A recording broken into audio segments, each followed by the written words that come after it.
બનાસકાંઠા જિલ્લામાં પશુપાલન વિભાગ અને ઈએમઆર ગ્રીન હેલ્થ સર્વિસ દ્વારા દર ગામ દીઠ ફરતા પશુ દવાખાના કાર્યરત છે, જેમાં થરાદ તાલુકાના સણાવિયા ગામમાં ફરતું પશુ દવાખાનું કાર્યરત છે।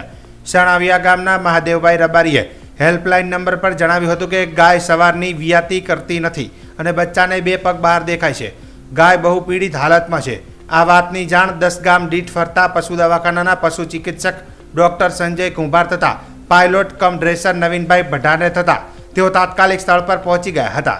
ગાયની ચકાસણી કરતા ખૂબ જ ગંભીર પરિસ્થિતિમાં જોવા મળેલ, જેથી તબીબો દ્વારા તાત્કાલિક સારવાર કરી ગાયને પીડામાંથી રાહત આપી હતી।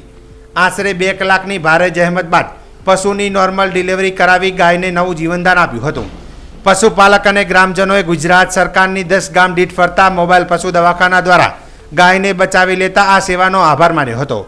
પ્રોજેક્ટ કોઓર્ડિનેટર હાર્દિક બારોટ અને પ્રોગ્રામ મેનેજર ડોક્ટર તાલિબ હુસેન દ્વારા ટીમની કામગીરીની પ્રશંસા કરી ગ્રામજનો આ સેવાનો વધુ ઉપયોગ કરે તેવી અપીલ કરી હતી।